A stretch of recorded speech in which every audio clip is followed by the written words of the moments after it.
राधे राधे। जय श्रीमन नारायण। सभी को प्रणाम। जिनके ऊपर राम की कृपा होई, उनके ऊपर कृपा करे सब कोई। सिया राम मैं सब जग जानी, करहूँ प्रणाम जोरी जुग पानी। ऐसी बानी बोलिए मन का आपा खोल, औरों को शीतल करे आपहु शीतल हो। सियावर रामचंद्र की जय। हनुमान जी महाराज की जय।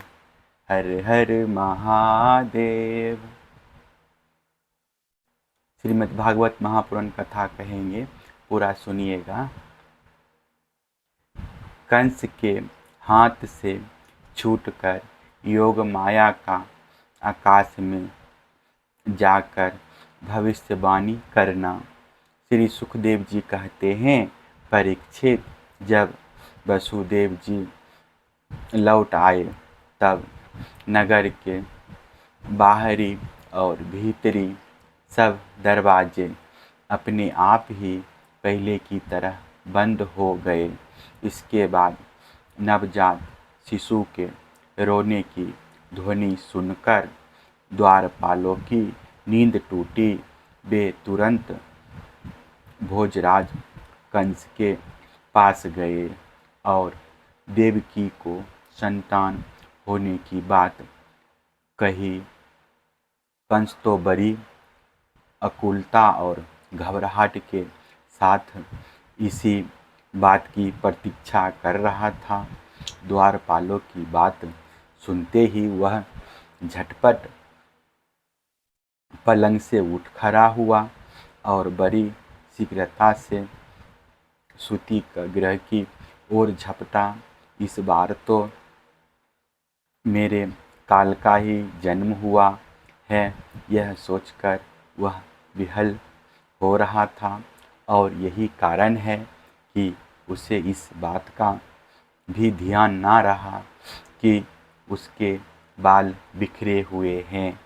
रास्ते में कई जगह वह लड़खड़ा कर गिरते गिरते बचा। बंदी गृह में पहुंचने पर सती देवकी ने बड़े दुख और करुणा के साथ अपने भाई कंस से कहा, मेरे हितैषी भाई, यह कन्या तो तुम्हारी पुत्र वधू के समान है, स्त्री जाति की है। तुम्हें स्त्री की हत्या कदापि नहीं करनी चाहिए।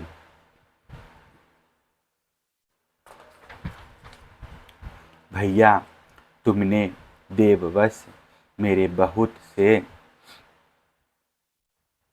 अग्नि के समान तेजस्वी बालक मार डाले। अब केवल यही एक कन्या बची है, इसे तो मुझे दे दो। अवश्य ही मैं तुम्हारी छोटी बहन हूँ। मेरे बहुत से बच्चे मर गए हैं, इसलिए मैं अत्यंत दीन हूँ।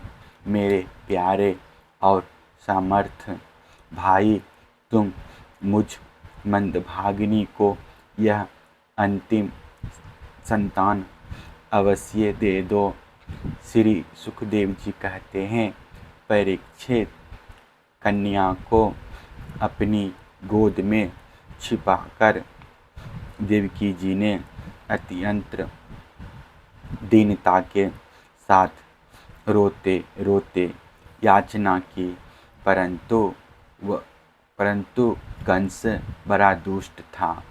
उसने देवकी जी को झिड़ककर उनके हाथ से वह कन्या छीन ली। अपनी उस नन्ही सी नवजात भांजी के पैर पकड़कर कंस ने उसे बड़े जोर से एक चट्टान पर दे मारा। स्वार्थ ने उसके हृदय से सौहार्द को समूल उखाड़ फेंका था।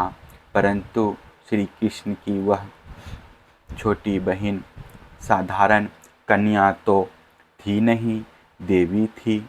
उसके हाथ से छूटकर तुरंत आकाश में चली गई और अपने बड़े बड़े 8 हाथों में आयुध लिए हुए दिख पड़ी।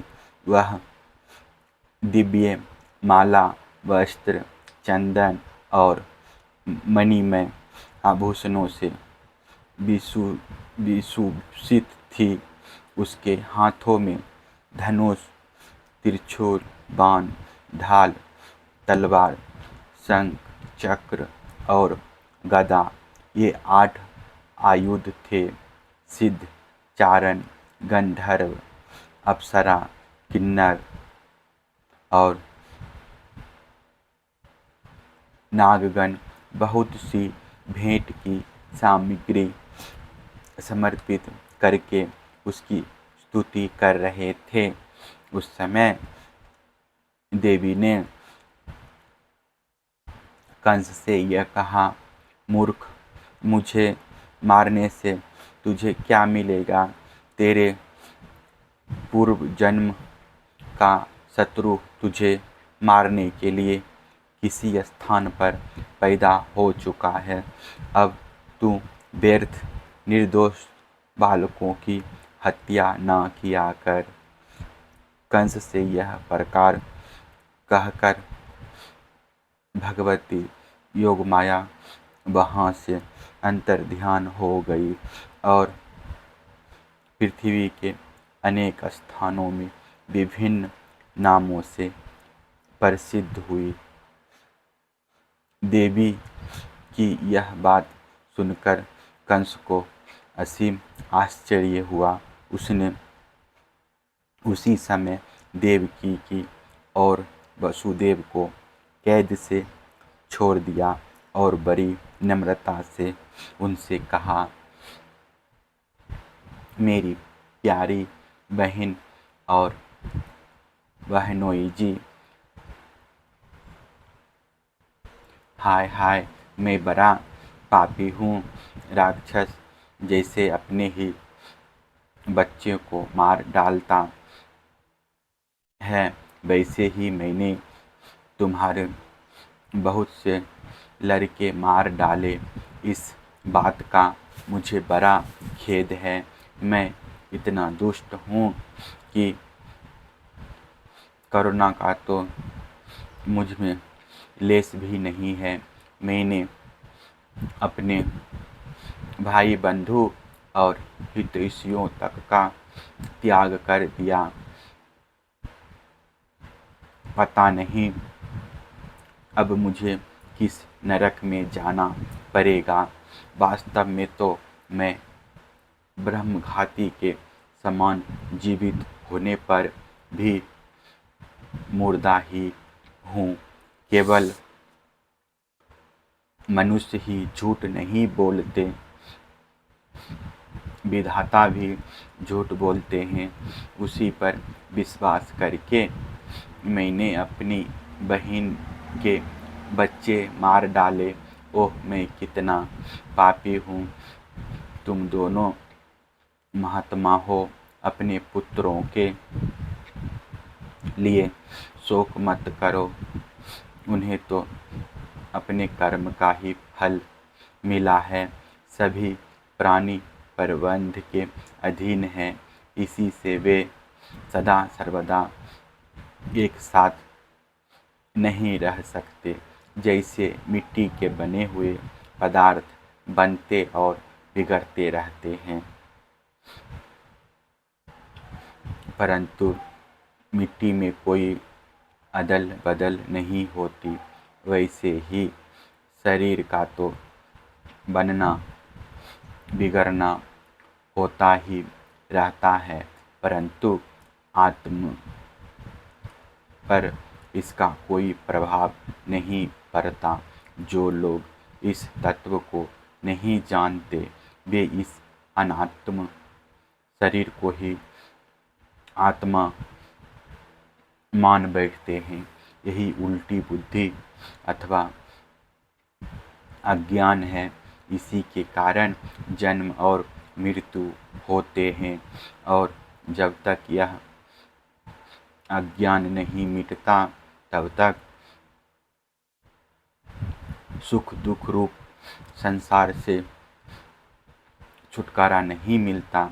मेरी प्यारी बहन, यद्यपि मैंने तुम्हारे पुत्रों को मार डाला है, फिर भी तुम उनके लिए शोक ना करो, क्योंकि सभी प्राणियों को विवश होकर अपने कर्मों का फल भोगना पड़ता है।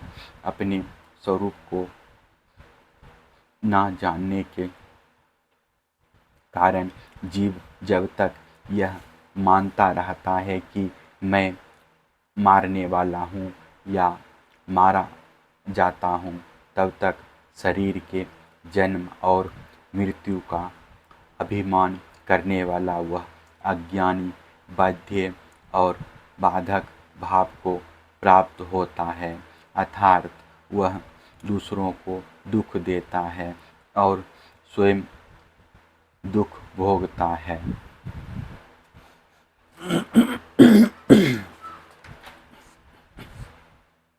मेरी यह दुष्टता तुम दोनों क्षमा करो, क्योंकि तुम बड़े ही साधु स्वभाव और दीनों के रक्षक हो।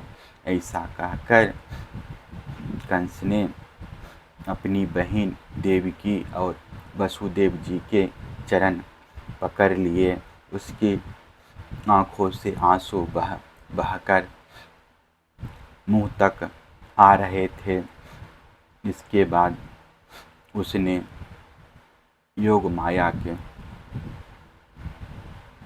वचनों पर विश्वास करके देवकी और वसुदेव को कैद से छोड़ दिया, और वह तरह तरह से उनके प्रति अपना प्रेम प्रकट करने लगा। जब देवकी जी ने देखा कि भाई कंस को पश्चाताप हो रहा है, तब उन्होंने उसे क्षमा कर दिया। वे उसके पहले अपराधों को भूल गई, और वसुदेव देव जी ने हंसकर कंस से कहा, मनस्वी कंस, आप जो कहते हैं वह ठीक वैसा ही है। जीव अज्ञान के कारण ही शरीर आदि को मैं मान बैठते हैं। इसी से अपने पराये का भेद हो जाता है, और यह भेद दृष्टि हो जाने पर तो वे शोक, हर्ष, भय, द्वेष, लोभ, मोह और मद से अंधे हो जाते हैं। फिर तो उन्हें इस बात का पता ही नहीं रहता कि सबके प्रेरक भगवान ही एक भाव से दूसरे भाव का, एक वस्तु से दूसरी वस्तु का नाश करा रहे हैं। श्री सुखदेव जी कहते हैं, परीक्षित, जब वसुदेव और देवकी ने इस प्रकार प्रसन्न होकर निष्कपट भाव से कंस के साथ बातचीत की, तब उनसे अनुमति लेकर वह अपने महल में चला गया। वह रात्रि बीत जाने पर कंस ने अपने मंत्रियों को बुलाया और योग माया ने जो कुछ कहा था वह सब उन्हें कह सुनाया। कंस के मंत्री पूर्णतया नीति निपुण नहीं थे। दैत्य होने के कारण स्वभाव से ही वे देवताओं के प्रति शत्रुता का भाव रखते थे। अपने स्वामी कंस की बात सुनकर वे देवताओं पर और भी चिढ़ गए और कंस से कहने लगे,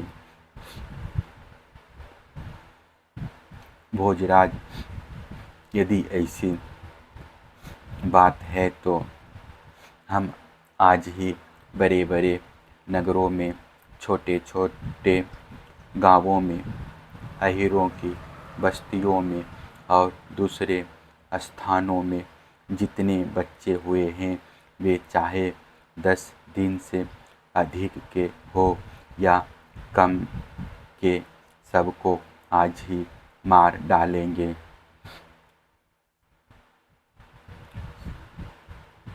समरभीरु देवगण योद्धाओं करके ही क्या करें, वो तो आपके धनुष की टंकार सुनकर ही सदा सर्वदा घबराए रहते हैं। जिस समय युद्ध भूमि में आप चोट पर चोट करने लगते हैं, बाण वर्षा से घायल होकर अपने प्राणों की रक्षा के लिए सम्रगन छोड़कर देवता लोग पलायन होकर इधर उधर भाग जाते हैं।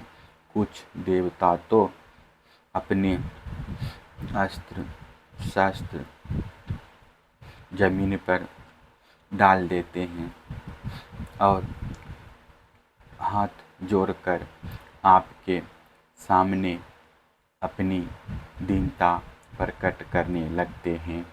कोई कोई अपनी चोटी के बाल तथा कच्छ खोलकर आपकी शरण में आकर कहते हैं कि हम भयभीत हैं, हमारी रक्षा कीजिए। आप उन शत्रुओं को नहीं मारते जो अस्त्र शस्त्र भूल गए हो, जिनका रथ टूट गया हो, जो डर गए हो, जो लोग युद्ध छोड़कर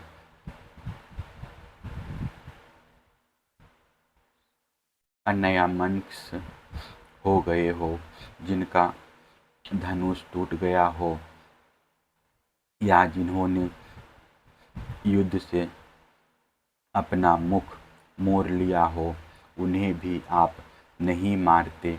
देवता तो बस वही वीर बनते हैं जहाँ कोई लड़ाई झगड़ा ना हो। रणभूमि के बाहर वे बड़ी बड़ी डींग हाँकते हैं।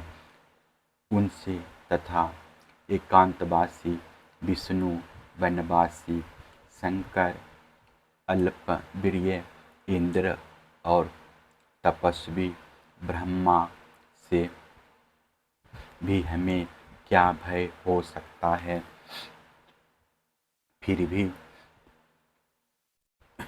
देवताओं की उपेक्षा नहीं करनी चाहिए, ऐसी हमारी राय है।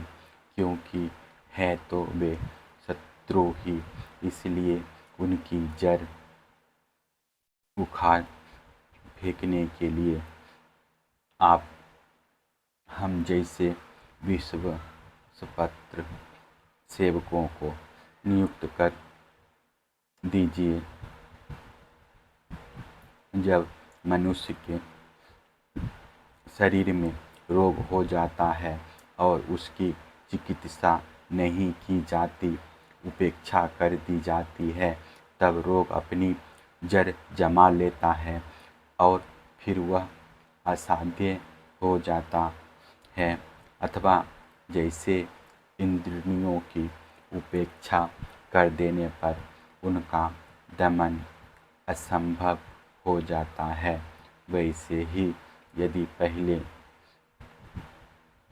शत्रु की उपेक्षा कर दी जाए और वह अपना पाँव जमा ले तो फिर उसको हटाना कठिन हो जाता है। देवताओं की जड़ है विष्णु और वह वहाँ रहता है जहाँ सनातन धर्म है। सनातन धर्म की जड़ है वेद, गौ, ब्राह्मण, तपस्या और वे यज्ञ जिनमें दक्षिणा दी जाती है।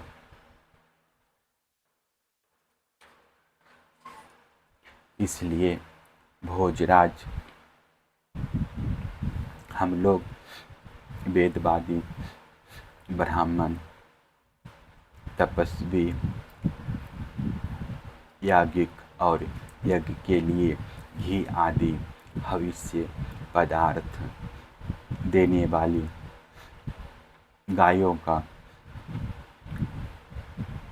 पूर्ण रूप से नाश कर डालेंगे।